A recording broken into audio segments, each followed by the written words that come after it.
तो दोस्तों आज की खबरों में हम बात करने वाले हैं पिछले 16 और 17 तारीख की जो महत्वपूर्ण यूपीएससी एग्जाम के लिए जो खबरें होंगी उनके बारे में यहाँ पे डिटेल में डिस्कशन करने वाला हूँ। तो चलिए दोस्तों आज की वीडियो को हम थोड़ा सा स्टार्ट कर लेते हैं। और मैं आपको बता दूं कि हम जो है हर एक दिन छोड़ करके जो है आपके साथ न्यूज़ को लेकर के आते हैं पिछले 2 दिनों की घटित हुई होंगी।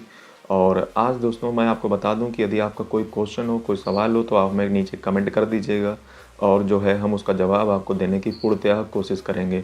तो चलिए आज की खबरों को बिना किसी बकवास के, जैसा कि मेरा हमेशा से कहना है कि बकवास नहीं करता हूँ।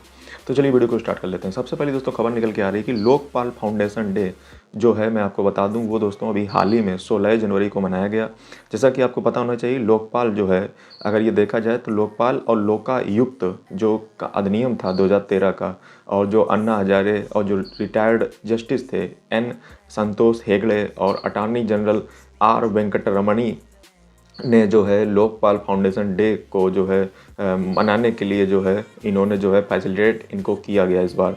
दूसरी चीज़ मैं आपको बता दूं कि लोकपाल और लोकायुक्त एक्ट जो है यानी कि अधिनियम जो है 2013 में आया था, जिसके अनुसार जो है जितनी भी एंटी करप्शन बॉडी थी, मतलब जो है अगर देखा जाए तो एज ए एंटी करप्शन मतलब ये जो है करप्शन को पकड़ने के लिए, करप्शन को समाप्त करने के लिए, जैसे अधिकारी जो है जो ऑफिसेस होती हैं उसमें अधिकारी जो है करप्शन भ्रष्टाचार करते हैं उनको पकड़ने के लिए जो है ये बॉडी बनाई गई थी। मैं आपको बता दूं कि जो लोकपाल डे है वो 16 जनवरी को मनाया जाता है और 2025 में ये जो है मनाया गया है पहला लोकपाल डे, और ये दिल्ली कैंट में मनाया गया, जहाँ पे जो है मैं आपको बता दूं कि एक इंडिपेंडेंट लोकपाल जो होता है वो इंडिपेंडेंट एक स्टैचुरी यानी कि ये एक वैधानिक निकाय है, यानी कि जो है अगर मैं बात करूं इंडिपेंडेंट स्टैचुरी बॉडी है।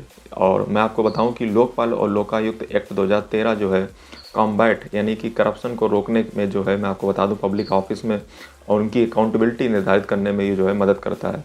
मैं आपको बता दूं कि लोकपाल जो है या फिर लोकायुक्त जो वाला सिस्टम है ये जो है स्कैंडियन कंट्री होती हैं जैसे नॉर्वे, स्वीडन वगैरह जो कंट्री हैं वहाँ से इस कॉन्सेप्ट को उठाया गया है। साथ ही मैं बात करूँ कि ओम्बड्समैन सिस्टम जो है ये के नाम से स्कैंडियन कंट्री में ये सिस्टम चलता है, वहीं से जो है इसको यहाँ पे लाया गया है।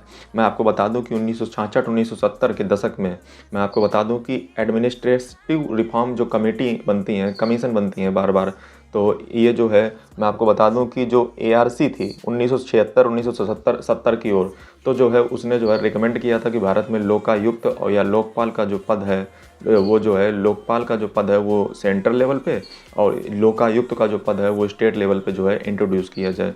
मैं आपको बता दूं कि मैं आपको बता दूं कि महाराष्ट्र जो है ये हालांकि जो है बना तो 2013 के अधिनियम के बाद, लेकिन स्टेट जो है इसको बहुत पहले ही कर चुके थे। राज्य जो है लोकायुक्त और राज्य जो है मैं आपको बता दूं कि जो लोकायुक्त है उसको बहुत पहले ही नियुक्त कर चुके थे। जैसे महाराष्ट्र जो है मैं आपको बता दूं 1971 के दशक में ही लोकायुक्त को जो है अपने इस्टेब्लिश कर दिया था महाराष्ट्र में, मैं आपको बता दूं। दूसरी चीज़ सैलरी और अगर भत्ते की बात की जाए यानी कि वेतन और भत्ते की बात की जाए तो इसकी जो है मैं आपको बता दूं कि चेयरपर्सन की जो सैलरी और जो भत्ते होते हैं वो बिल्कुल बराबर होते हैं चीफ जस्टिस यानी कि भारत के मुख्य न्यायाधीश के बराबर में जो है बैठते हैं जा करके। साथ ही में जो है अगर लोकपाल की अगर बात की जाए तो मैंने आपको सारी चीज़ें बता दी। और दूसरी चीज़ अगर बात किया जाए तो जो है इसका अपॉइंटमेंट जो है अगर राज्य है तो गवर्नर के द्वारा किया जाता है। इसका 5 साल का टर्म होता है यानी कि 5 ईयर वर्क करता है और 65 साल की जो है उम्र तक जो है ये कार्य कर सकता है। इसका रिमूवल यानी कि इसको हटाया जा सकता है। मैं आपको बता दूं कि ये जो है ट्रांसफ़र किया जा सकता है, समझे। एक बार अगर अपॉइंट हो गया तो इसको जो है डिसमिस या ट्रांसफ़र किया जा सकता है गवर्नमेंट के द्वारा, और जो है इसको रिमूव किया जा सकता है मतलब जो है स्टेट असेंबली में महाभियोग चला करके। तो ये इसका प्रोसेस होता है। और मैं आपको बात करूं कि इसकी सिग्निफिकेंस यानी कि सार्थकता क्या है।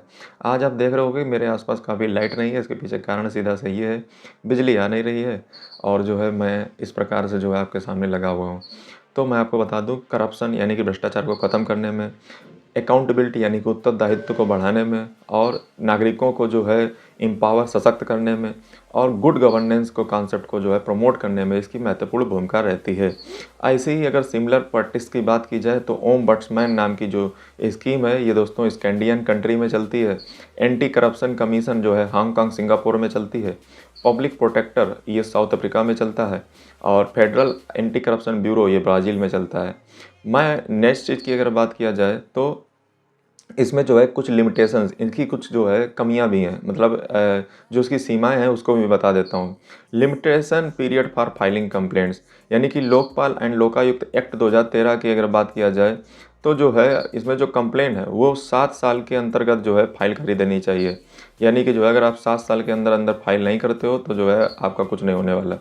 दूसरी चीज़ जो है, अगर यहाँ पे देखा जाए तो severe punishment for false complaint, यानी कि अगर जो है आप गलत कंप्लेंट किसी के खिलाफ करते हो तो इसमें पनिशमेंट भी गलत आपको दी जा सकती है। तो ये जो है कहीं ना कहीं इस कानून में कमियां हैं। और इसमें जो है अगर देखा जाए तो ये जो है इंडिपेंडेंट इशू भी कई सारे आ जाते हैं। जैसे जो है इसमें अगर देखा जाए तो पॉलिटिकल इन्फ्लुएंस भी हो जाता है, यानी कि राजनीतिक प्रभाव भी कहीं ना कहीं पड़ता है। और करप्शन को रोकने में जो है अगर देखा जाए तो ये काफ़ी स्ट्रगल करता है, काफ़ी जो है समस्याएं आती हैं अगर देखा जाए।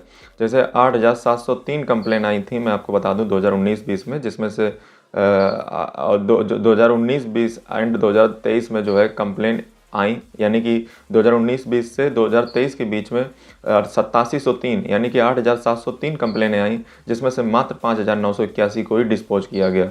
और इसमें जो है अगर देखा जाए तो इसका ज्यूरिडिक्शन जो है, यानी कि जो क्षेत्राधिकार है, काफ़ी सीमित कर दिया गया है। जैसे इंटरनेशनल रिलेशंस में नहीं कुछ बोलेंगे, security, public order, atomic energy, space, इन सब पे जो है इनको बाहर रखा गया है।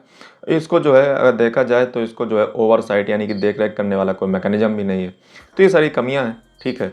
और इसका अगर वे फॉरवर्ड बात किया जाए तो क्या सुधारने के तरीके हैं, इसमें जो है सबसे पहली चीज़ कि इसमें जो है रिव्यू जो लिमिटेशन पीरियड है उसको ख़त्म किया जाए, समझे, कि इतने ही दिनों में केस फाइल करना है। बैलेंस जो पेमेंट पेनल्टी है, अगर जो है कोई अगर इतना कठिन जो है किसी के ऊपर पेनल्टी नहीं लगाना चाहिए ताकि वो कंप्लेन करना ही बंद कर दे। तो ये चीज़ें जो है इसको एक मेरे हिसाब से छोटा कर देती हैं। अगला दोस्तों अगर मैं बात किया जाऊँ तो अगला मैं बात बता दूँ कि दिसंबर 2024 सीपीआई का डाटा आ चुका है। सीपीआई का है जो यहाँ पे रिटेल इन्फ्लेशन है, मैं आपको बता दूँ। सबसे पहले मैं आपको बता दूँ इन्फ्लेशन क्या होता है। इन्फ्लेशन का मतलब होता है मुद्रास्फीति। तो जैसा कि दोस्तों आपको पता ही है कि जैसे मान लो जो है आप पता चला मार्केट में निकले और मार्केट में जो है आपको मान लीजिए अभी तक आपको सस्ती चीज़ें मिल रही थी, अब आपको बहुत महंगी चीज़ें मिलने लगी। इसका मतलब मार्केट में एक जनरल जो गुड्स होती हैं, याद रखिए, जब एक जनरल यानी कि कॉमन गुड्स में एक गुड्स में अगर एक चीज़ में अगर महंगाई होती है तो उसको हम स्क्यूफ्लेशन कहते हैं। इसी प्रकार से अलग अलग प्रकार के इन्फ्लेशन होते हैं, बोटल नेक इन्फ्लेशन, इस प्रकार से अलग अलग नाम रखे गए हैं। लेकिन मैं आपको बता दूं कि आप दोस्तों जैसा कि ये यूपीएससी से रिलेटेड वीडियो देख रहे हैं करंट अफेयर का, मैं आपको बता दूं मैंने हर यूपीएससी के जीएस पेपर पे अपनी प्लेलिस्ट बना के रखी है। वहाँ पे आपको बहुत सारे लेक्चर मिल जाएंगे। ये सारी चीज़ें मैंने वहाँ पढ़ा के रखी हैं, फ्री ऑफ कॉस्ट यूट्यूब पे पड़ी हुई हैं, प्रीमियम कंटेंट। आप देखिए जाकर हमारे चैनल को चेकआउट कीजिए। मैं आपको दोस्तों बता दूं कि इन्फ्लेशन क्या होता है। जब एक जनरल लेवल जो है प्राइस में अगर एक तरीके से मतलब बढ़ जाए तो उसको हम कहते हैं कि मुद्रास्फीति यानी कि महंगाई हो गई है। मैं आपको बता दूं दिसंबर और इन्फ्लेशन दो प्रकार की होती है हमारे देश में। एक होती है सीपीआई यानी कि कंज्यूमर प्राइस इंडेक्स, और दूसरी होती है डब्ल्यूपीआई यानी कि wholesale price index. Retail price consumer price index वो होता है जो महंगाई हमें बताता है उपभोक्ता के ऊपर, यानी कि जो कंज्यूमर है, जैसे आम जो जनमानस है उसके उसमें महंगाई को बताता है। जबकि डब्ल्यूपीआई यानी कि होलसेल प्राइस इंडेक्स ये बताता है कि थोक में महंगाई क्या चल रही है। तो सीपीआई का डाटा यहाँ पे आ चुका है। मैं आपको बता दूं कि नवंबर 2024 में जो सीपीआई था यानी कि कंज्यूमर प्राइस इंडेक्स का जो इन्फ्लेशन था वो 5.48% था, जबकि जो है वो घट करके यानी कि महंगाई घट करके दिसंबर 2024 में 5.22% आ चुकी है। तो ये छोटी सी न्यूज़ थी। चलिए अगली दोस्तों अगर हम बात करें अगली खबर के बारे में, तो अगली खबर दोस्तों निकल के आ रही है यहाँ पे टर्मेरिक बोर्ड की खबर। तो मैंने परसों बता ही दी थी। हाँ, मिशन मौसम की ओर से 150वां यानी कि 150th, किसी ने कमेंट करके भी पूछा था कि मिशन आईएमडी के ऊपर बताइए कुछ। तो आईएमडी का नवा खबर लेकर मैं आ गया हूँ। और आईएमडी का अगर दोस्तों बात किया जाए, आप भी अपना कमेंट नीचे कर सकते हैं। अगर आपके दिमाग में किसी बार का क्वेश्चन हो तो हम इस संडे आकर के आपका 7:30 बजे रात को जवाब जरूर देंगे। 150वां फाउंडेशन डे, उस स्थापना दिवस जो है हमने इंडियन मेट्रोलॉजिकल डिपार्टमेंट यानी कि भारतीय मौसम डिपार्टमेंट को हिंदी में क्या कहते हैं बता देना। तो भारतीय मौसम विभाग ने जो है मैं आपको बता दूं 15 जनवरी 2025 को नई दिल्ली में 150वां यानी कि 150th फाउंडेशन यानी कि स्थापना दिवस मनाया। मैं आपको बता दूं कि मिशन मौसम जो है इनिशिएटिव ये हमारे प्रधानमंत्री मोदी जी के द्वारा। और ये विजन 2047 का है भारत का, जिसमें जो है हम वर्ल्ड के लेवल के जो मौसम को मतलब मापने के जो पैरामीटर्स होते हैं, जैसे आज अगर देखा जाए तो हमारा देश बहुत ज़्यादा जो है वल्नरेबिलिटी का शिकार है। अगर देखा जाए मौसम का, कहीं पे तूफान, कहीं पे भूकंप, कहीं पे अर्थक्वेक, कहीं पे कुछ। तो इस प्रकार से अगर हम मौसम के बारे में पता नहीं रखेंगे तो हमारी सरकार की योजना है कि हम जीरो कैजुअलिटी को प्राप्त करें, यानी कि हमारे देश में मौसम से कोई भी जो है मृत्यु ना हो। जैसे जापान ने जो है अपना सिस्टम बना के रखा है, सेम उसी प्रकार से हम भी अपना कुछ सिस्टम बना लें। तो इसके तहत अगर देखा जाए तो मिशन मौसम जो इनिशिएटिव है वो मोदी जी के द्वारा लॉन्च किया गया, जिसमें जो है हम भविष्यवाणी यानी कि फोरकास्टिंग और मॉडलिंग और डिसेमिनेशन, यानी कि जो है हम अपनी क्षमताओं को बहुत दुगुना तिगुना बनाएंगे, यानी कि इतना हम बेहतरीन बना देंगे अपनी मिशन मौसम के अंतर्गत, जिसमें जो है हम मौसम से रिलेटेड जितनी भी गतिविधियां हैं उस पर अच्छे से नज़र रख सकें, उनकी भविष्यवाणी कर सकें और पहले से ही हमें सारी चीज़ों को पता चल जाए। बजट की बात किया जाए तो बजट जो है 2000 करोड़ पहले 2 साल में इम्प्लीमेंट करने के लिए रखा गया है, ताकि साइंटिस्ट जो है इस पर बहुत अच्छे से काम कर पाएँ। और इसमें जो है वेदर फोरकास्टिंग को इम्प्रूव करना, यानी कि मौसम के बारे में भविष्यवाणी करने को इम्प्रूव करना जो है हमारा लक्ष्य है, जिसमें जो है शॉर्ट टू मीडियम रेंज अगर देखा जाए तो 5 से 10% का जो है एक्यूरेसी को हमें इम्प्रूव करना है। और जो है अगर देखा जाए तो एयर क्वालिटी प्रेडिक्शन, यानी कि अगर देखा जाए तो वायु गुणवत्ता की जो है भविष्यवाणी को लेकर के भी जो है 10% तक जो है अगर देखा जाए तो इसमें हम जो मेट्रो सिटी हैं उसमें अगर देखा जाए तो इन्हेंस करना हमारा लक्ष्य है। साथ ही में पंचायत के लेवल पे भी जो है 10 से 15 दिनों के अंदर अंदर हमें पता चल जाए, तो ये काफ़ी चीज़ें जो है इस मिशन मौसम के अंतर्गत रखी गई हैं। अगर मैं बात करूं कि अभी जो है एक्यूरेसी जो IMD की है हीट वेव को लेकर के, वो दोस्तों अगर मैं आपको बता दूं कि एक्सट्रीम इवेंट जैसे हीट वेव अगर ले लिया जाए तो 98% जो है एक्यूरेसी है, जबकि हैवी रेनफॉल को लेकर के हमारी जो एक्यूरेसी है वो भी मात्र 80% पे ही ख़त्म होती है। यानी कि जो हमारी मतलब प्रेडिक्ट करने की, यानी कि भविष्यवाणी करने की जो क्षमता है पानी, हैवी पानी को, वो 80% ही है। तो इसके लिए करना क्या पड़ेगा, इसके लिए हमें टेक्नोलॉजी पे इन्वेस्ट करना पड़ेगा। साथ ही में जो है हमें AI यानी कि आर्टिफिशियल इंटेलिजेंस की मदद लेनी पड़ेगी ताकि डेटा साइंस की मदद से जो है हम बेहतरीन ढंग से प्रेडिक्ट कर सकें। साथ ही में जो है हम वेदर मैनेजमेंट को भी देख सकते हैं, जैसे जो है हम डॉपलर सैटेलाइट्स लगाएंगे, रडार्स लगाएंगे, ताकि जो है हम पता कर सकें कि कितनी देर में कितनी समय बाद पानी बरसेगा, या फिर जो है क्या संभावना बन रही है, क्या मौसम, ऊपर कितने बादल हैं। इस प्रकार से जो है हम वेदर मैनेजमेंट करना सीख जाएंगे, जिससे सूखा की समस्या, उस प्रकार की समस्या ना हो इन फ्यूचर। हमें रिसर्च करने की बहुत ज़रूरत है और जो है नवाचार इसमें ज़रूर होना चाहिए, युवा इसमें नवाचार करे। और ये 2 फेज़ में जो है पूरे 5 साल में ये प्रोजेक्ट इंप्लीमेंट किया जाएगा। फेज़ 1 2025 से मार्च 2026 तक निर्धारित किया गया है। फेज़ 2 2026 से आगे की ओर निर्धारित किया गया है। अगली दोस्तों अगर खबर की हम बात करें तो मैं आपको बता दूं कि IMD जो है ये मिनिस्ट्री ऑफ अर्थ साइंस के अंतर्गत आता है, और ये जो है मैं आपको बता दूं कि 100% एक्यूरेसी मतलब अगर देखा जाए तो ये लगभग हम इंश्योर करना चाहते हैं, और वो हालांकि आज तो नहीं होगा लेकिन 2047 तक का सपना मोदी जी ने देखा है। अगली दोस्तों खबर निकल के आ रही है डेटा एम्बेसी की ओर से। जी हाँ, मैं आपको बता दूं कि UAE की यानी कि यूनाइटेड अरब अमीरात ने भारत में अपना डेटा रखने के लिए, यानी कि अपने देश का सोवरेन डेटा हमारे देश में रखने के लिए जो है एम्बेसी बना ली है। जी हाँ, ये एक्सपेक्ट है कि आंध्र प्रदेश में बनेगी।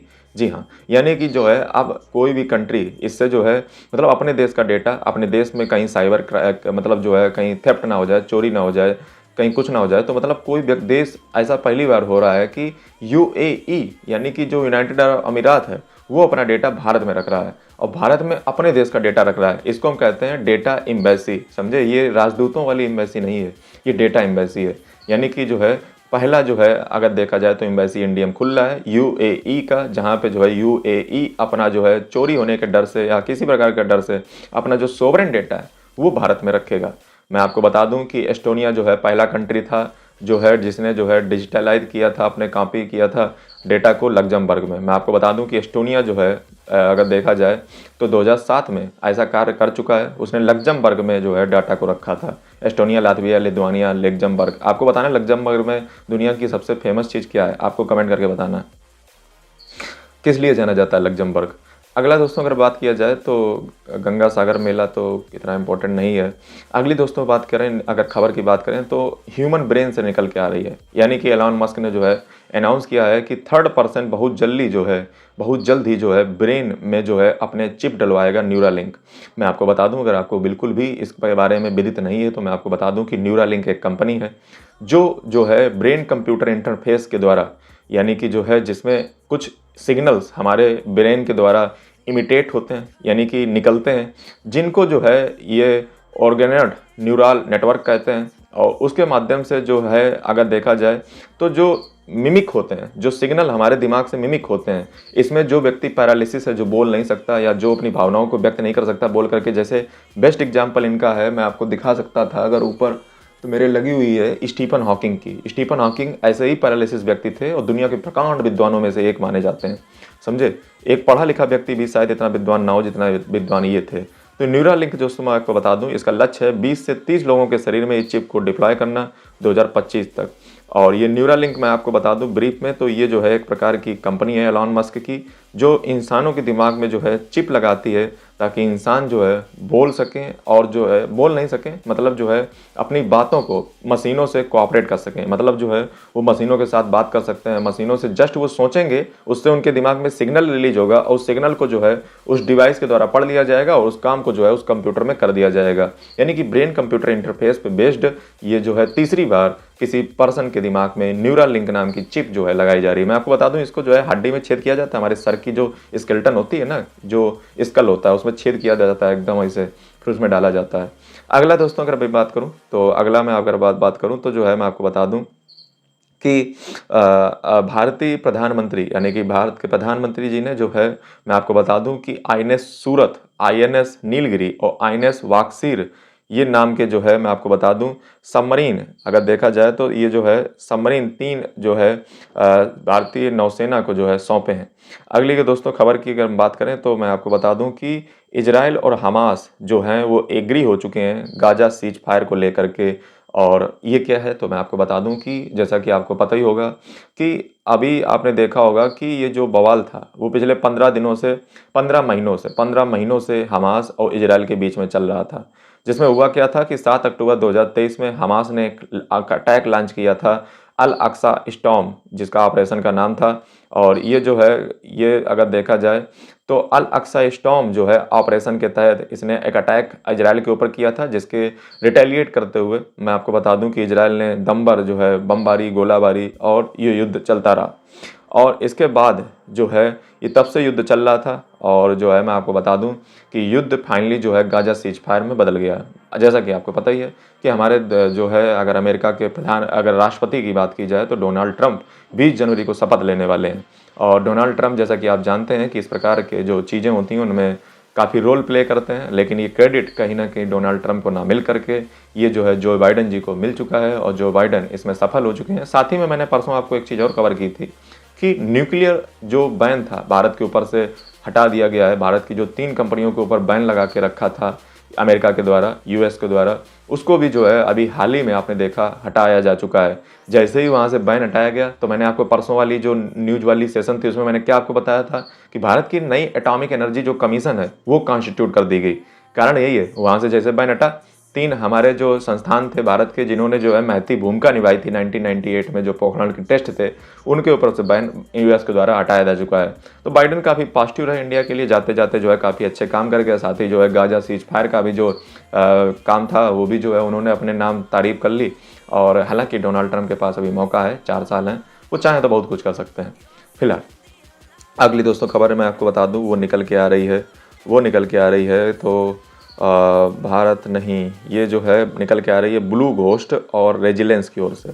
जी हाँ, स्पेस एक्स का फाल्कन 9 जो है लॉन्च कर दिया है। मैं आपको बता दूं blue ghost mission 1 and Japan का जो है एक अमेरिका का मिशन है, फाल्कन 9 ने लॉन्च किया है स्पेस एक्स का फाल्कन 9। स्पेस एक्स का जो है ये एलॉन मस्क की कंपनी है और उसका जो है जो लॉन्चर है फाल्कन 9, उसने जो है एक अमेरिका का जिसका नाम है ब्लू घोस्ट और एक है जापान का जिसका नाम है रेजिलियंस, ये लूनर लैंडर लॉन्च कर दिए गए। मैं आपको बता दूं, और ये जो है अगर मैं आपको बता दूं तो ये चांद पे जाने वाले हैं। जी हाँ, चांद के पार चलो, नहीं चांद पे चलो।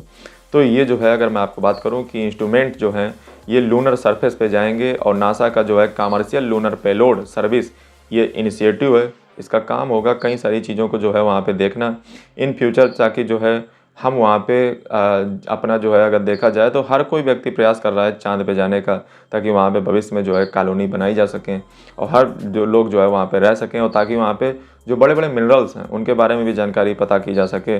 और ये जो है मैं आपको बता दूँ कि जो पेलोड लेकर के दोनों मिशन उड़ चुके हैं यहाँ से। फाल्कन 9 जो रॉकेट है अमेरिका का, नहीं एलॉन मस्क की स्पेस एक्स कंपनी का, और जो है ये अमेरिका और जापान का दोनों जो है, रेजिलियंस जापान का है, और जो घोस्ट है ये जो है मैं आपको बता दूं ये यूएस का है। इनको लेकर के उड़ चुके हैं, इनको रिसर्च करनी होगी, काफ़ी डेटा कलेक्ट करेंगे, उसके बाद जो है देखते हैं इनका क्या होता है।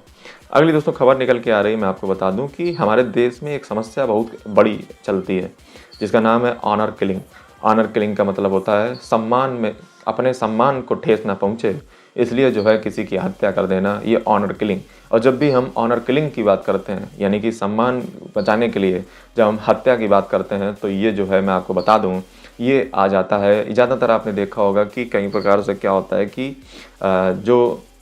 आपने देखा होगा गांव गली मोहल्ले में जो है, अगर इस प्रकार से जो है 2-4 नमूने मिले ही जाते हैं, जिसमें जो है अगर किसी भी दो कपल अगर जो है आपस में मैरिज करना चाहते हैं, अगर against the wish of the family, तो उनको जो है ऑनर किलिंग का शिकार होना पड़ता है। यानी कि उसमें से एक को, मोस्टली जो है गर्ल्स को जो है इस प्रकार का समस्या को सामना करना पड़ता है, जिसमें जो है उनकी चूँकि इज्जत पे बात आ जाती है और समाज फिर क्या कहेगा, इस प्रकार के 4 लोग क्या कहेंगे, क्योंकि समाज ही जो है इन फ्यूचर रोटी देगा, तो इस प्रकार से जो है ऑनर किलिंग की बात आ जाती है। और जब बात ऑनर किलिंग की आती है तो ये काफ़ी दयनीय समस्या है हमारे देश की। मतलब आज हर एक व्यक्ति को, एक इंडिविजुअल को फैमिली में होते हुए उसको इस प्रकार की जो है छूट नहीं है कि वो अपना चुनाव स्वयं से कर सके। उसमें समाज के कुछ ठेकेदार आ जाते हैं, कुछ खाक पंचायत आ जाती हैं। हालांकि इसको लेकर के जो है एक्ट कानून बने हैं, मैं आपको बताता हूँ आखिर क्या दशा है हमारे देश की।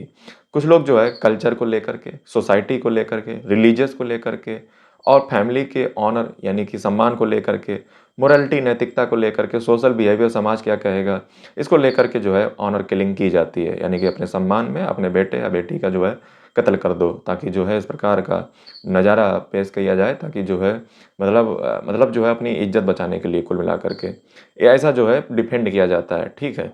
हाँ, अगर दोस्तों मैं आपको एनसीआरबी यानी कि नेशनल क्राइम रिकॉर्ड ब्यूरो, जो कि डाटा इतना दर्ज नहीं होता है लेकिन फिर भी जितना होता है मैंने उसको छोड़ो अच्छा। तो ये जो है एनसीआरबी के द्वारा मैं आपको बता दूं 2019 में 25 मौतें, 2019 और 20 में 25 प्रत्येक साल हुई मौतें, और 2021 में 33 मौतें। ये बढ़ ही रही हैं और ये तो बहुत कम आंकड़ा है। ये आंकड़ा जस्ट जो है एक, आप ऐसे मान लीजिए ग्लेशियर के तरीके से है जो समुद्र में दबा हुआ है, नीचे बहुत सारे केस तो रजिस्टर नहीं किए जाते हैं। अगला अगला दोस्तों खबर की अगर मैं बात करूं, इसी में अगर देखा जाए तो इसके पीछे कारण है कास्ट सिस्टम यानी कि जातिवादी और पैट्रियार्कल नॉर्म्स, क्योंकि पुरुष मानते हैं कि दुनिया के ठेकेदार हम ही हैं, हम ही जो चाहेंगे वही होगा, समझे।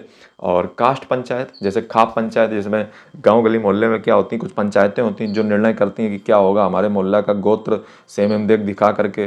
तो जो है इस प्रकार से जो है तमाम तरीके की रीति रिवाजें परंपराएं जो है, हालांकि खाप पंचायत का देखा जाए तो ख़त्म करने का प्रयास किया गया है। जेंडर इम्बैलेंस जो है अगर देखा जाए तो ये काफ़ी चीज़ें हैं, सोशल स्टेटस, और अगर देखा जाए तो इससे परिणाम क्या होते हैं, इससे परिणाम ये होते हैं कि जो ह्यूमन राइट्स हैं यानी कि जो मानवाधिकार है उनका हनन कहीं ना कहीं होता है, क्योंकि दो लोगों को अपनी ज़िंदगी रहने का अधिकार है लेकिन ये राइट आपसे छीन लिया जाता है। समाज में जो है एक तरीके से एक बुरी मैसेज जाता है, ये जाता है कि अगर देखा जाए तो समाज में मैसेज ये जाता है कि इस प्रकार से अगर किसी दूसरे ने प्रयास किया तो फिर उसके साथ भी यही होने वाला है। और एक साइकोलॉजिकल जो है अगर देखा जाए मनोवैज्ञानिक रूप से प्रभाव पड़ता है सोसाइटी के ऊपर, समाज के ऊपर। दूसरा जो है एक वीक गवर्नेंस यानी कि एक कुशासन का जो है ये मामला प्रतीत होता है। मतलब जो है सरकार क्या कर रही थी, जो है चूड़ियाँ पहने बैठी हुई थी क्या।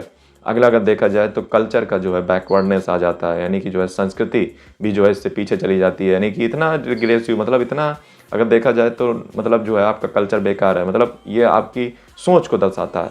और ऑनर किलिंग जो है ये एक मर्डर के तरीके से ट्रीट किया जाता है। इंडियन पिनल कोड के अगर मैं आपको बात करूं तो सेक्शन 299 कल्पेबल होमिसाइड एंड 304, ये जो है मैं आपको बता दूं कि ये जो है दोनों ही प्रकार से लाइफ इम्प्रिजनमेंट अगर जो है किसी को आप करते हो ऐसा, तो आपको उम्र कैद की सज़ा, आजीवन कारावास या डेथ यानी कि मृत्यु से भी जो है आपको दंडित किया जा सकता है।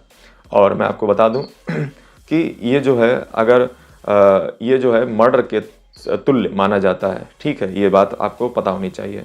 और ऐसा जो है ये अगर देखा जाए तो ऑनर किलिंग जो है ये वायलेशन है फंडामेंटल राइट का। ऐसा जो है शक्ति वाहिनी केस जो 2018 का था, उसमें हमारी ऑनरेबल सुप्रीम कोर्ट ने ये जजमेंट दिया था। और इसके लिए जो है न्यू लेजिस्लेशन बनने चाहिए, यानी कि नए कानून बनने चाहिए, ठीक है, और इसको एक अलग तरीके से, अलग कानून के तरीके से पेश करा जाना चाहिए। हालांकि 2011 में कोशिश हुई थी लेकिन वो नाकाम रही कहीं ना कहीं। और जो है जो स्पेशल मैरिज एक्ट है उसमें 1954 में, यानी कि जो अंतर कास्ट, यानी कि जो है अगर देखा जाए तो अंतरजातीय जो विवाह होते हैं, स्पेशल मैरिज एक्ट 1954 के तहत उसमें एक सुधार किया जाना चाहिए। और जो है जो अभी 1 महीना लगता है विवाह करने में, उसको समय को घटा करके 1 हफ्ता कर देना चाहिए, ताकि जल्द से जल्द निपटारा हो सके। उसके बाद फिर बचेगा नहीं तो कर लोगे। तो अगला दोस्तों अगर मैं बात करूँ तो अगला मैं आपको बता दूँ कि हमारे समुदेश में एक बहुत बड़ी समस्या है एडोलसेंट प्रेगनेंसी, यानी कि जो है एडोलसेंट प्रेगनेंसी का मतलब ये होता है कि मैच्योर एज होने से पूर्व ही महिलाओं का जो है वो प्रेग्नेंट हो जाना। ये काफ़ी बड़ी समस्या है। जी हाँ, क्यों? क्योंकि जो है मैं आपको बता दूं, हालांकि जो प्रेग्नेंट जो रेट है वो डिक्लाइन किया है। जैसे 47% था 2005 में, वो 24% रह चुका है 2020 में। काफ़ी अच्छी बात है। जिसमें टीनेज प्रेगनेंसी में अगर देखा जाए तो महिलाओं का जो सबसे ज़्यादा जो है, अगर राज्य जो इसमें पार्टिसिपेट करते हैं उसमें वेस्ट बंगाल, बिहार, राजस्थान। ये बताता है कि यहाँ की एजुकेशन क्वालिटी कैसी होगी, क्योंकि वहीं पे इस प्रकार की हरकतें हो सकती हैं जहाँ पे जो है एजुकेशन घटिया होगी। इसके नुकसान क्या होते हैं? इसके बहुत सारे नुकसान हैं।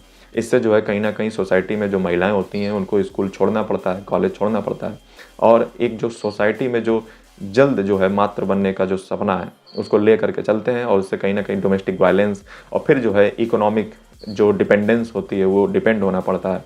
और जिसके कारण जो है आपको हमेशा जब पावर नहीं होगी तो फिर तुम्हारा एक शोषण और एक्सप्लॉयटेशन तुम्हारा होकर ही रहेगा। ये चीज़ें जो है निकल करके सामने आती हैं। फाइनेंशियल कई सारे क्राइसिस आ जाते हैं। और अगर बात किया जाए तो इसके बहुत सारे नुकसान भी हैं, जैसे मैटरनल हेल्थ रिस्क, यानी कि जो है इसमें एनीमिया यानी कि खून की कमी का मामला आ सकता है, जो कि आयरन की कमी से होती है। दूसरी चीज़ अगर देखा जाए तो इसमें जो है बच्चा या फिर जो माँ है उसमें से एक ही बच सकता है। इसमें मृत्यु भी कारी तो किसी एक की हो सकती है। चाइल्ड हेल्थ और स्टैगनिंग, इसमें जो है ग्रोथ या फिर जो है कुपोषण, इस प्रकार के बच्चे शिकार हो सकते हैं। लो बर्थ वेट हो सकता है उनका, और ये काफ़ी समस्या की बात है। और हेल्थ रिस्क भी काफ़ी रहते हैं। इससे जो है कहीं ना कहीं देखा जाए तो वायलेंस, डोमेस्टिक वायलेंस निकलता है महिलाओं के प्रति, क्योंकि उनके पास कुछ होता नहीं, वो डिपेंडेंट होती हैं। इसके लिए जो हमारी सरकार ने कई सारे जो है अगर देखा जाए योजनाएं बना के रखी, जैसे प्रधानमंत्री मातृ वंदना योजना। इसके तहत जो भी एक नया बच्चा जन्म लेता है किसी माँ की गोद से, तो अगर वो जो है उसकी उम्र माँ की 19 साल या उससे ऊपर है तो उसको जो है 5,000 रुपये प्रधानमंत्री मातृ वंदन योजना के तहत दिए जाते हैं।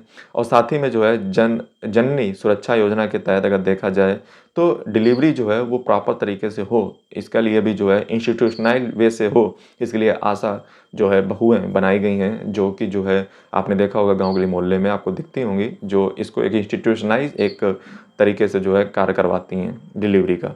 अगला दूसरी चीज़ अगर देखा जाए तो इसके लिए जो है राष्ट्रीय किशोर स्वास्थ्य कायाक्रम, ये कार्यक्रम जो है ये भी जो है टारगेट करता है एडोलसेंट एज में जो है रिप्रोडक्टिव जो हेल्थ है, न्यूट्रिशन जो है उसको जो है बेहतरीन ढंग से प्रोवाइड कराया जाए, और जो है जो अर्ली मैरिज करते हैं।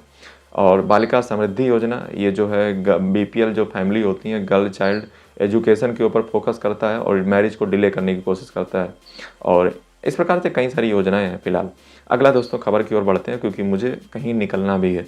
और मैं जो है जैसा कि वीडियो सुबह शूट हो रहा है 7:20 पे, और चलिए जल्दी अंदाज में ख़त्म कर लेते हैं और शुरू करते हैं। ग्लोबल रिस्क दोस्तों रिपोर्ट आ चुकी है 2025 की, वर्ल्ड इकोनॉमिक फोरम के द्वारा रिलीज की जाती है। ये 2025 में 20वीं रिपोर्ट है। इसकी अगर मानी जाए तो मैं आपको बता दूं भारत के लिए जो ये 2 प्रकार से ये ग्लोबल रिस्क रिपोर्ट आती है, जिसमें एक शॉर्ट टर्म रिस्क होते हैं, एक लॉन्ग टर्म रिस्क होते हैं। शॉर्ट टर्म में 2 साल में पिछले अगले होने वाले रिस्क, लॉन्ग टर्म का मतलब है कि अगले 10 साल में होने वाले रिस्क। अगर दोस्तों इंडिया की बात की जाए तो इंडिया के जो टॉप 5 रिस्क हैं वो दोस्तों हैं वाटर सप्लाई शॉर्टेज, यानी कि जो है देश में अगले 2 साल में बहुत जल्द 2 साल में नहीं, इसमें जो है आने वाले समय में भारत में जो है अगर देखा जाए तो वाटर सप्लाई यानी कि पानी की कमी होने वाली है। मिस इन्फॉर्मेशन और डिस इन्फॉर्मेशन, यानी कि गलत सूचनाओं का प्रभाव बहुत तेज़ी से फैलेगा और ह्यूमन राइट्स भारत में ख़त्म होने वाले हैं। मतलब ऐसा मैं कह नहीं रहा हूँ, डरवा नहीं रहा हूँ आपको, मैं जस्ट ये कह रहा हूँ कि ह्यूमन राइट्स जो है काफ़ी खतरे में आ सकते हैं भारत में अगले आने वाले दिनों, आने सालों में। सिविक फ्रीडम यानी कि जो इंसान के जो नैतिक आज़ादी है वो छीनी जा सकती है। और जो पॉल्यूशन है यानी कि चाहे वो हवा का हो, चाहे वो पानी का हो, चाहे मिट्टी का हो, और जो लेबर और टैलेंट जो है वो ख़त्म हो सकता है आने वाले समय में। ये जो है भारत के लिए, जो मैंने अभी आपको बताया, ये बड़े रिस्क जो है भारत के लिए उभर रहे हैं। अगर पूरी दुनिया में रिस्क की बात की जाए तो सबसे बड़ा जो चैलेंज अगले 2 साल में होने वाला है वो मैं आपको बता दूं, वो है misinformation and disinformation, यानी कि सूचनाओं का जो है गलत प्रयोग किया जाएगा। ये काफ़ी खतरनाक खबर है, अगले 2 साल में पूरी दुनिया में ये होने वाला है। बहुत तेज़ी से मौसम जो है इवेंट चेंज होगा, एक्सट्रीम वीदर कंडीशन आपको देखने को मिल सकती हैं, और जो है स्टेट राज्यों के बीच में टकराव भी देखने को मिल सकती है। लॉन्ग टर्म अगले 10 साल की अगर बात की जाए पूरी दुनिया के लेवल पे, तो एक्सट्रीम वेदर इवेंट्स और जो है बायोडाइवर्सिटी का लॉस यानी कि इकोसिस्टम लॉस हो सकता है। ये काफ़ी बड़ी खबरें हैं। तो ये चीज़ जो है मैंने आपको बताई। अगली दोस्तों खबर की ओर बढ़ते हैं और अगला बात किया जाए कि सेमी डायरा फर्मियान, और ये जो है मैं आपको बता दूं एंड फंडामेंटल पार्टिकल्स। एक जो फिजिसिस्ट हैं, कुछ भौतिक शास्त्री हैं कोलंबिया यूनिवर्सिटी और पेनिसिलिनिया यूनिवर्सिटी स्टेट यूनिवर्सिटी, जिन्होंने खोज की है, एक यूनिक खोज की है एक पार्टिकल की जिसका नाम है सेमी डायरा फर्मियान। ये पार्टिकल क्या होता है तो मैं आपको बता दूं कि ये दरअसल क्वांटम फिजिक्स से रिलेटेड मामला है। इसके बारे में मैं ज़्यादा तो नहीं बताऊंगा, अब आप कहोगे तुम्हें पता ही नहीं होगा तो तुम बताओगे का। तो देखो, मैं अब सीधी सी बात है कि आपको बता दूं कि ये जो क्वांटम फिजिक्स होती है, इसमें मैंने 2 लेक्चर दे रखे हैं। एक तो 1 घंटा 10 मिनट का वीडियो बनाया है, उसमें मैंने क्वांटम फिजिक्स के बारे में सब बताया था। वहाँ पे आप बेसिक देख लीजिए जा करके, क्योंकि ये बातें सबको नहीं समझ आती हैं, ये बातें बताई नहीं जाती हैं। तो दूसरा लेक्चर मैंने क्वांटम फिजिक्स पे एक डिनोटेड शायद आधा घंटा का लगभग दे रखा है, आप उसको पहले देख लीजिए जा करके। और मैं आदमी भी फिजिक्स का हूँ, आपने हमारे चैनल के ऊपर लिखा देखा होगा। तो चलिए सबसे पहले मैं बात कर लेता हूँ, क्योंकि मुझे निकलना है कहीं पे, तो मेन जो खबर है उसको बता देता हूँ। उसका बैकग्राउंड जानना है तो आप हमारे क्वांटम फिजिक्स डाल दीजिए, मेरा नाम लगा दीजिए, या फिर हमारे चैनल पे चले जाइए, वहाँ पे आपको मिल जाएगा इसी वाले पे। तो यहाँ पे एक खोज हुई है सेमी डायराक फर्मियान की। ये क्या होता है तो मैं आपको बता दूं कि जो है सेमी डायराक फर्मियान जो है पार्टिकल है, ये जब जो है एक डायरेक्शन में घूमता है तो mass when moving in one direction but not in a perpendicular direction, यानी कि जब एक डायरेक्शन में घूमता है तब तो इसका मास होता है, लेकिन जब ये परपेंडिकुलर घूमता है तब इसका मास ही नहीं होता है। ये जो है पहली बार जो है इस प्रकार का जो फिनोमेना है वो जर्कोनियम सिलिकॉन सल्फाइड में जो है इस प्रकार का फिनोमेना देखने को मिला। मैं आपको बता दूं कि हमारे जो दुनिया है उसमें 17 प्रकार के फंडामेंटल पार्टिकल पाए जाते हैं। फंडामेंटल पार्टिकल होते क्या हैं, इसमें से कुछ जो है फोर्स कैरियर होते हैं, और कुछ जो है अगर देखा जाए जो फोर्स कैरियर होते हैं वो उनको जो है हम फोर्स बोसान्स कहते हैं, ठीक है। और कुछ जो है मैटर को जनरेट करने वाले होते हैं। आप ऐसे मान लीजिए कि जैसे एक एटम होता है, कभी आपने सोचा कि एक एटम में मास कहाँ से आता है, तो उसके पीछे कारण होता है, उसमें जो एटम को बनाने वाले कुछ पार्टिकल होते हैं जो फंडामेंटल पार्टिकल होते हैं, उनको हम नाम दे देते हैं फर्मियान्स, ठीक है, जो एटम को बनाते हैं, मैटर, समझे। और जो एटम के अंदर जो फोर्स का काम करते हैं वो बोसान्स होते हैं। इस प्रकार से 2 प्रकार से कैटेगराइजेशन किया गया है, ठीक है। तो ये एक मैटर को बनाने वाला जो है अगर देखा जाए तो एक जो है फंडामेंटल पार्टिकल है जिसका नाम सेमी डायराक फर्मियान निकाला गया है। और फिलहाल इस पर ज़्यादा डिटेल में बात नहीं करेंगे, क्योंकि मैं आपको बता चुका हूँ आपको करना क्या है। अगला दोस्तों अगर खबर की बात की जाए तो अगला खबर निकल के आ रहा है त्रिपुरा की ओर से। त्रिपुरा ने, मैं आपको बता दूं कि अपना ऑफिशियल यानी कि आधिकारिक स्टेट एम्बलम अप्रूव करवा लिया है अपनी union ministry of home affairs से। तो सवाल ये निकल के आता है क्या कि एक स्टेट भारत राज्य में अपने भारत में जो है कोई राज्य अपना स्वयं का एम्बलम यानी कि जो है अगर देखा जाए प्रतीक चिन्ह जो है बना सकता है, या फिर अपना झंडा जो है यानी कि अपना एक फ्लैग, या फिर अपना जो है नेशनल जो है मतलब जो है अगर क्या कुछ कर सकता है, मतलब अपना झंडा वगैरह क्या बना सकता है या नेशनल एम्बलम बना सकता है।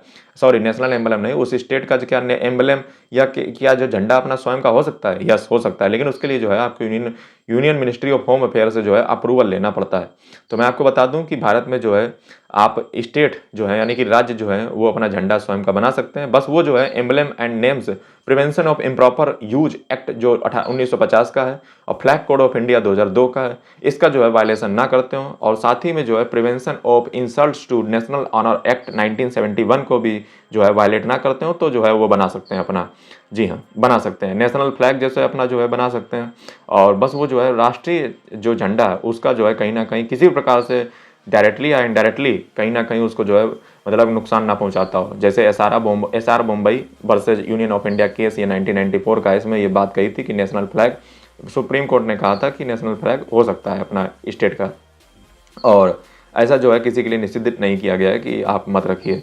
साथ ही स्टेट एम्बलम भी जो है किसी का भी हो सकता है और स्टेट सॉन्ग भी किसी का हो सकता है। जी हाँ, स्टेट सॉन्ग भी, हाँ स्टेट सॉन्ग जो है किसी अवसर पे फिर बजाया जाता है उसको। जैसे मैं आपको बता दूं कि पोलिया बैसाखी बैसाखी ये वेस्ट बंगाल का जो है अनाउंस किया गया जो है स्टेट सॉन्ग है। मैं आपको बता दूं ये जो है बंगाल मंथ जो होता है बैसाख, समझे, ये जो है बंगाली मंथ जो होता है बैसाख का, और ये आप कह लीजिए फर्स्ट डे होता है, तब जो है इसको जो है गाया जाता है। और मैं आपको बता दूं कि ऐसा जो है हो सकता है।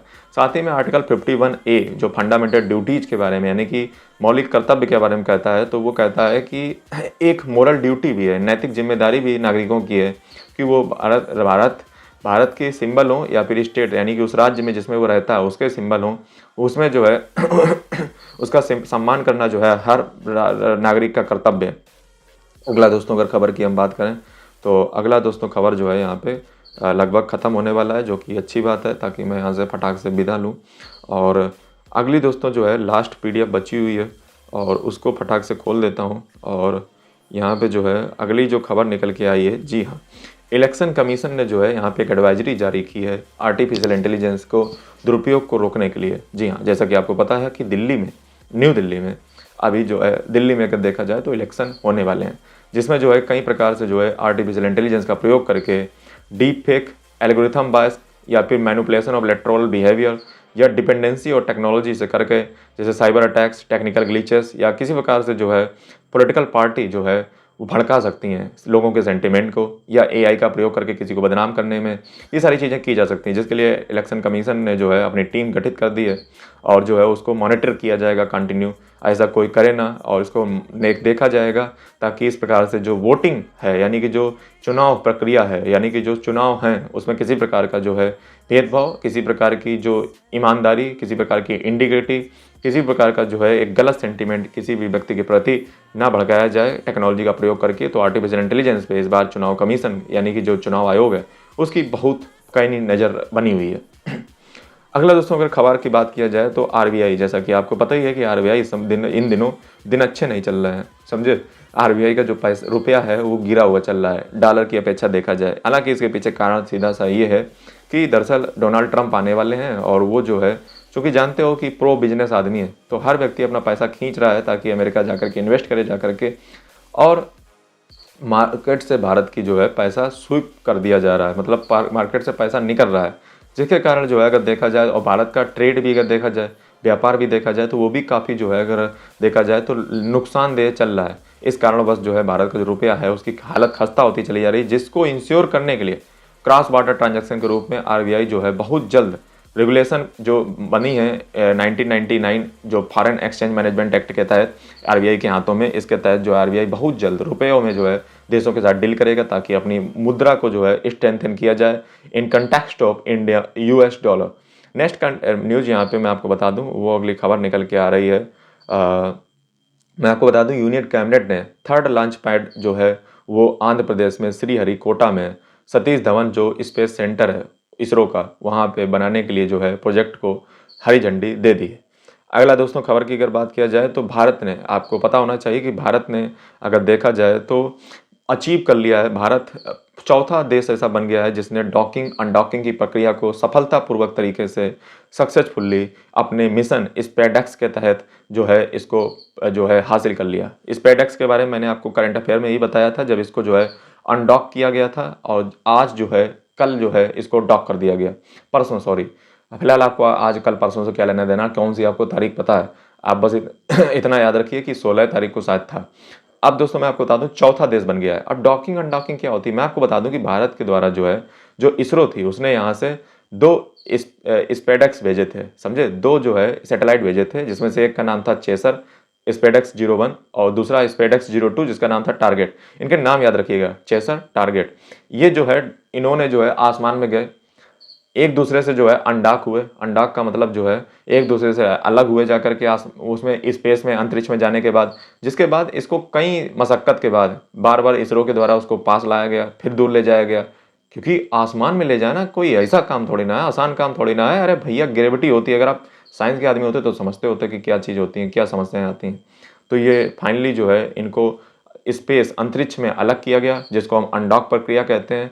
और परसों जो है इसको डॉक भी कर दिया गया, यानी कि पुनः कर दिया गया। इससे बेनिफिट ये होंगे भविष्य में कि हम जो इंटरनेशनल स्पेस स्टेशन थे, यानी कि अंतरिक्ष में जो अगर देखा जाए जो इंटरनेशनल स्पेस स्टेशन है उसको डॉकिंग अनडॉकिंग की प्रक्रिया के तहत ही पूरा बनाया गया था स्पेस में, अंतरिक्ष में।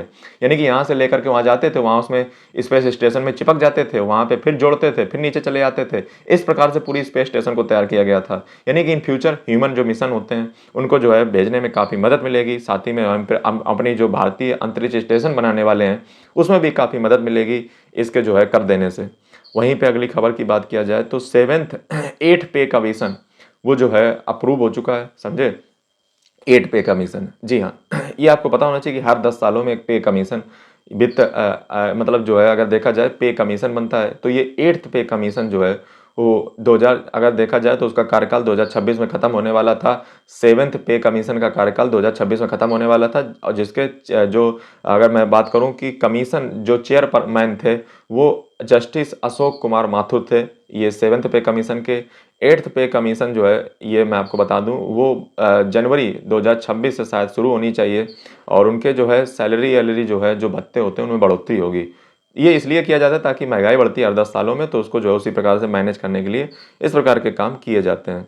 और यहाँ पे दोस्तों जो है मैं आपको बता दूं कि ये न्यूज़ कवर कर चुका हूँ मैं, ठीक है। तो यहाँ पे जो है आज मैंने बहुत ही तारीफ़ का काम किया है, शाबाशी का काम किया है, क्योंकि मैंने जो है टाइम रहते, यानी कि जो है मैं आपको बता दूं कि अभी हो चुका है 7:33, ठीक है, आप देख सकते हो।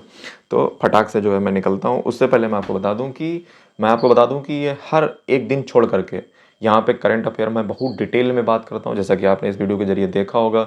यदि आप इसी प्रकार से करंट अफेयर से रूबरू होना चाहते हो, यूपीएससी प्रिपरेशन करना चाहते हो, तो आप हमारे चैनल को अभी सब्सक्राइब कर लें। साथ ही मैं बहुत सारे लेक्चर के द्वारा आपको पढ़ाता भी रहता हूँ। ऐसा कौन सा लेक्चर होगा जो शायद इस चैनल पर ना पढ़ा हो, सब टिप चीज़ों पर मैंने बोला है। तो चैनल को सब्सक्राइब कर लें, बेल आइकन को प्रेस कर लें। अगर आपको कोई सवाल हो तो कमेंट कर दें। मैं 7:30 बजे संडे को लाइव आऊँगा, जुड़ना ना भूलिएगा। जल्दी मिलते हैं वीडियो के साथ, तब तक के लिए जय हिंद, वंदे मातरम।